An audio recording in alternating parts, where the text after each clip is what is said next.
സൗദിയെ പറ്റി നമുക്ക് എല്ലാവർക്കും അറിയാം. ഞാൻ 2019 പോയപ്പോൾ കണ്ടിട്ടുള്ള സൗദിയല്ല ഞാൻ പിന്നീട് 2023 പോയപ്പോൾ കണ്ടത്. അപ്പോൾ അതിനതിൻ്റെ സമയം കൊടുക്കും. അവരുടേതായിട്ടുള്ള ഭേദഗതികൾ വരുത്തുന്നുണ്ട്. ഇപ്പോൾ 2019 ഇന്ത്യ ഉണ്ടായിരുന്നതിനേക്കാൾ പ്രോഗ്രസീവായിട്ടാണോ റിഗ്രസീവായിട്ടാണോ നമ്മൾ മാറിയിരിക്കുന്നതെന്ന് ചോദിച്ചു കഴിഞ്ഞാൽ അത് ഭയങ്കര ഒരു ക്വസ്റ്റ്യനാണ്. നിങ്ങൾക്ക് തന്നെ കഴിഞ്ഞ 5-6 വർഷം കൊണ്ട് പുരോഗതിയാണോ ഉണ്ടായിരിക്കുന്നത് അല്ലെങ്കിൽ അധോഗതിയാണോ ഉണ്ടായിട്ടുള്ളത്? എനിക്ക് അക്കാര്യത്തിൽ സംശയമുണ്ട്. താങ്കൾക്ക് എന്താ തോന്നുന്നു, പുരോഗതിയാണോ?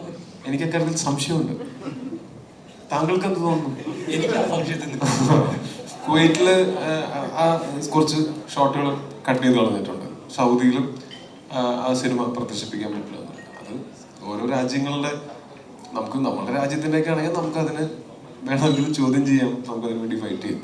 മറ്റു രാജ്യങ്ങളിൽ അവരുടെ നിയമം അങ്ങനെയാണ്. നമുക്ക് ഇപ്പൊ തൽക്കാലം അതിന് ഒന്നും ചെയ്യാൻ പറ്റാത്ത അവസ്ഥയാണ്. പക്ഷെ അത് കാര്യമാക്കേണ്ട കാര്യമില്ല. വേറെ ഒരുപാട് സ്ഥലങ്ങളിൽ നമുക്ക് റിലീസ് ചെയ്യാനായിട്ട് നമ്മൾക്ക് പരമാവധി പറ്റുന്ന, ഇത് പ്രശ്നമല്ലാത്ത എത്രയോ സ്ഥലങ്ങളുണ്ട്. അവിടെയൊക്കെ നമ്മൾ റിലീസ് ചെയ്യുന്നുണ്ട്. അവിടെയൊക്കെ നന്നായിട്ട് ആൾക്കാർ സിനിമനെ ആക്സെപ്റ്റും ചെയ്തു കഴിഞ്ഞു. അവർക്ക് ഇതിനകത്ത് യാതൊരു പ്രശ്നവും തോന്നുന്നില്ല. അത് ഓരോ രാജ്യങ്ങളുടെ നിയമങ്ങളാണ്. അതല്ലാതെ ഇനിയും അടുത്ത ആഴ്ചയൊക്കെ ആകുമ്പോഴത്തേക്കും ഇനിയും കൂടുതൽ സ്ഥലങ്ങളിലേക്ക് ഞങ്ങൾക്ക് കഴിഞ്ഞ ആഴ്ച ഇപ്പോൾ ഈ റിലീസ് ചെയ്തപ്പോൾ സൈമൾട്ടേനിയസ്ലി ഔട്ട്സൈഡ് ഇന്ത്യ പല സ്ഥലങ്ങളിലും റിലീസ് ചെയ്യാനായിട്ട് നമുക്ക് പറ്റിയിട്ടില്ലായിരുന്നു, പല കാരണങ്ങൾ കൊണ്ട്. അത് ഇനിയിപ്പോൾ നെക്സ്റ്റ് വീക്കൊക്കെ ആയിട്ട് അതും ഉണ്ടാവും.